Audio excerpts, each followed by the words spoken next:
before the Vatican in St. Peter's Square, the almost incredible news is released to the world. Pope John Paul I is dead. The announcement is received with a mixture of disbelief, shock and sadness. John Paul, the smiling Pope as he came to be known, had won the hearts of Catholics and non-Catholics throughout the world, during one of the shortest reigns in papal history.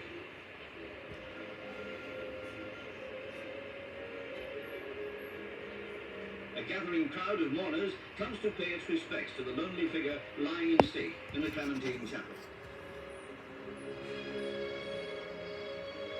Hailed as a pope of the people, John Paul's death was as dramatic and unexpected as his election 33 days earlier. Then the vast numbers waiting outside St. Peter's Basilica confidently expected a conservative to occupy the papal throne. Albino Luciani, Patriarch of Venice, was a surprise, but a pleasant one. Here was a man who declared he would be more pastor than prince, who was determined to abandon medieval ceremony, a smiling pope prepared to come down to the people. From the moment of his first papal blessing, the world accepted him with enthusiasm, even joy. He received his cardinals one by one on the steps of St. Peter's, giving a friendly word to each of them. Pope John Paul's reign as supreme pastor began in a spirit of optimism and ended almost as soon as it began.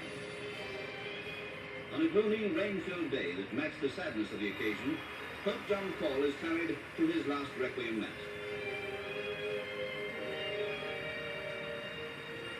The cardinals, hurriedly summoned again to Rome, raise their scarlet caps as the coffin is borne through the mourners.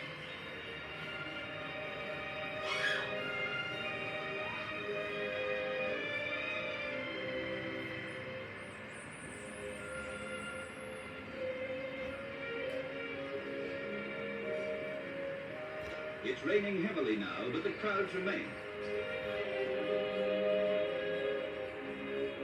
As the cardinals participate in the Mass, the vivid scarlet of their robes contrasts starkly with the darkened background of the square.